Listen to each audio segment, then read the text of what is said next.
Saudara, kepemimpinan nasional akan berganti pada pemilu 2024. Masyarakat berharap Presiden Indonesia mendatang adalah sosok yang mampu menciptakan banyak lapangan kerja, tidak tebang pilih dalam penegakan hukum, dan tidak lagi menambah utang negara.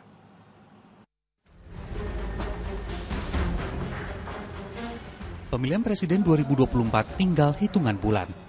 Jika tidak ada perubahan, partai politik dan gabungan partai politik yang memenuhi syarat bisa mendaftarkan calon presiden dan wakil presidennya mulai tanggal 7 hingga 13 September 2023. Untuk selanjutnya dipilih secara langsung oleh rakyat pada 14 Februari 2024. Sesuai konstitusi, Presiden Joko Widodo tidak lagi bisa maju dalam pemilihan karena sudah 2 periode menjabat sebagai orang nomor 1 di negeri ini.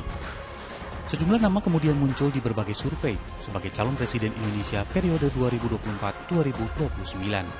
Ada yang berasal dari partai politik, namun ada juga yang tuna partai. Dari partai politik sebut saja nama Prabowo Subianto.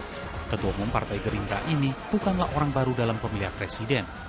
Sejak tahun 2004, Prabowo sudah mengikuti pemilihan presiden, wakil presiden.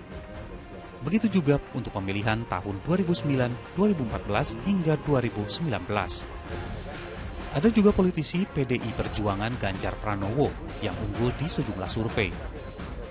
Gubernur Jawa Tengah 2 periode ini dikenal sebagai sosok merakyat, sehingga sering digadang-gadang sebagai tokoh yang cocok sebagai pengganti Presiden Joko Widodo. Sedangkan calon presiden yang bukan anggota partai politik, ada nama Anies Baswedan. Pencetus Gerakan Indonesia Mengajar ini sempat dipercaya sebagai Menteri Pendidikan dan Kebudayaan di Kabinet Kerja Pemerintahan Presiden Joko Widodo dan Wakil Presiden Yusuf Kala.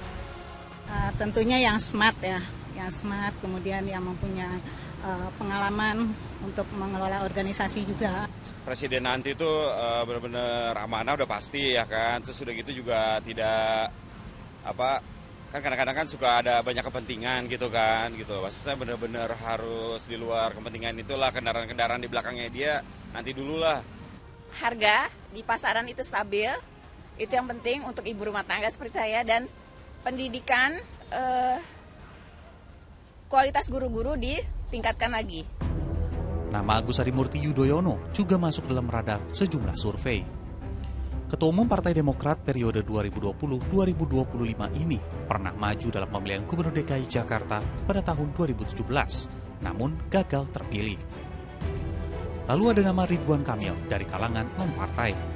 Ridwan Kamil disebut sebagai salah satu calon potensial karena pernah menjabat sebagai wali kota dan gubernur. Persis dengan rekam jejak Joko Widodo sebelum terpilih sebagai presiden. Siapapun nanti yang terpilih sebagai presiden Indonesia berikutnya, tantangannya tidaklah mudah.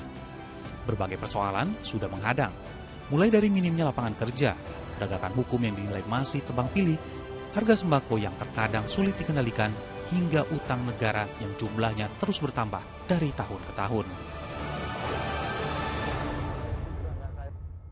Tim Liputan 6 SCTV melaporkan.